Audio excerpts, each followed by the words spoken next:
ரத்னபுரி அப்படிங்கிற ஊர்ல சரோஜா ஜலஜான்னு அத்தை மருமக இருந்தாங்க. ஜலஜாவோட கணவரும் சரோஜாவோட கணவரும் ரெண்டு பேரும் விவசாயம் பண்ணிட்டு வந்தாங்க. அவங்க ரெண்டு பேரும் காலையில இருந்து நைட்டு வரைக்கும் ரொம்ப கஷ்டப்பட்டு விவசாயம் பண்ணிட்டு வந்தாங்க. ஆனா சரோஜாவும் ஜலஜாவும் சின்ன சின்ன விஷயத்துக்கு கூட சண்டை போட்டுட்டு இருந்திருக்காங்க. இதோ பாருங்க, எனக்கு டெய்லியுமே சாப்பிட சிக்கன் வேணும். இதை கேட்ட ஜலஜா, என்னங்க, எனக்கு டெய்லியுமே மட்டன் வேணும். என்னடி எனக்கு போட்டியா வர்ற? இப்படி ரெண்டு பேருக்கும் டெய்லியும் வகையா வாங்கி கொட்டிக்கிட்டா எல்லாரும் நடு ரோட்ல நின்று அம்மா தாயேன்னு பிச்சை தான் எடுக்கணும்.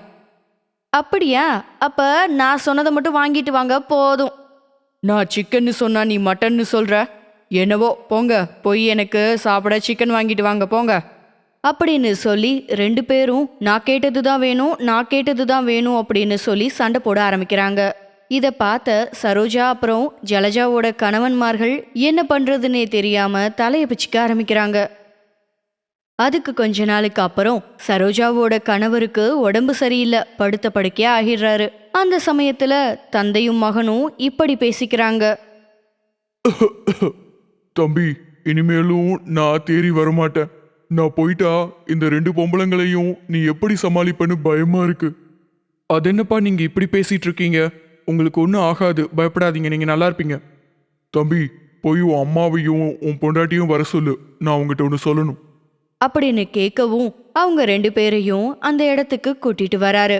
அப்போ சரோஜாவோட கணவர், சரோஜா, ஜலஜா, எனக்கு நாளாக உடம்பு ரொம்ப மோசமாயிட்டு இருக்கு. நான் எப்ப சாவேன்னு எனக்கே தெரியாது. அதுக்கு தான் உங்கள்கிட்ட ஒரு விஷயம் சொல்றதுக்கு கூப்பிட்டேன். உங்களுக்காக நம்மளோட நிலத்துல நான் குழி தோண்டி அதுல தங்கத்தை புதைச்சி வச்சிருக்கேன். நீங்க அதை எடுத்து சந்தோஷமா இருங்க. நம்ம பையன் என் கூடயே இருப்பான். நீங்க ரெண்டு பேரும் அந்த நிலத்துக்கு போய் நான் சொன்னதை பண்ணுங்க